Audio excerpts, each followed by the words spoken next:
வணக்கம் ஃப்ரெண்ட்ஸ். இன்னைக்கு நம்ம பார்க்க போகிறது பொருளாதாரம். அதில் குறிப்பாக முதலாளித்துவ பொருளாதாரத்தை பற்றி பார்க்க போகிறோம். பொருளாதாரத்தை எடுத்துட்டா எல்லா நாடுகளும் பார்த்தீங்கன்னா ஒரு 3 வகையான பொருளாதாரத்தை பின்பற்றுகிறது.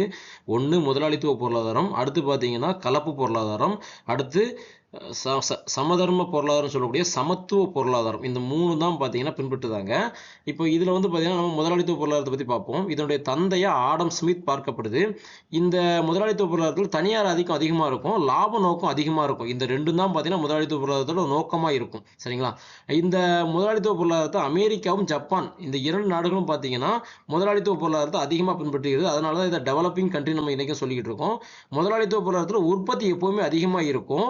இதில் ஏற்றுமதி ரொம்ப அதிகமாக இருக்கும். சரிங்களா? உற்பத்தி அதிகமாக இருந்தாலும் ஏற்றுமதி அதிகமாக இருக்கும். அதே மாதிரி இறக்குமதி குறைவாக இருக்கும். சரிங்களா? ஏன்னா இவங்க வந்து பார்த்தீங்கன்னா உற்பத்தி ஏற்றுமதி தான் விரும்புவாங்க, இறக்குமதியை விரும்ப மாட்டாங்க. அதனாலே அந்த நாடுகள் வந்து பார்த்தீங்கன்னா வளர்ந்த நாடுகளாகவே கருதப்படும். அதனால தான் அமெரிக்காவும் ஜப்பானும் பார்த்தீங்கன்னா ஏற்றுமதி அதிகமாகவும் இறக்குமதி குறைவாகவும் இருப்பதனால அவங்களோட பொருளாதாரம் வளர்ந்துக்கிட்டே இருக்கு.